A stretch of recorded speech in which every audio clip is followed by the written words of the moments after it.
L'activation du système dépend du fait que votre véhicule soit également équipé de l'assistance ProPilot ou pas. En l'absence de l'assistance ProPilot, les commandes ressemblent à ceci et vous pouvez appuyer sur ce bouton pour activer le régulateur de vitesse classique, vitesse fixe.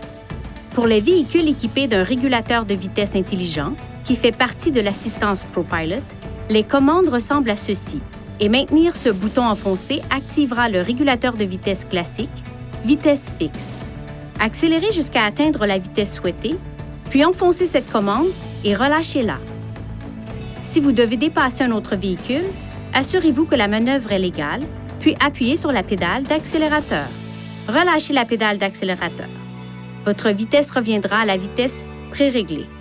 Pour passer à une vitesse de croisière plus élevée, maintenez enfoncée cette commande. Relâchez-la à la vitesse de croisière désirée.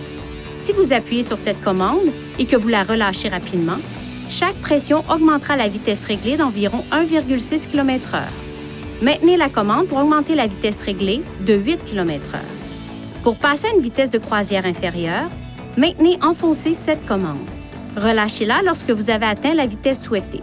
Si vous appuyez sur cette commande et que vous la relâchez rapidement, chaque pression diminuera la vitesse réglée d'environ 1,6 km/h.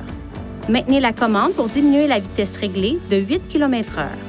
Pour annuler le régulateur de vitesse, appuyez sur « Annuler » ou enfoncez légèrement la pédale de frein. Pour revenir à la dernière vitesse de croisière réglée, poussez cette commande vers le haut. Pour désactiver le régulateur de vitesse, appuyez sur cette commande. Le témoin lumineux régulateur de vitesse s'éteint.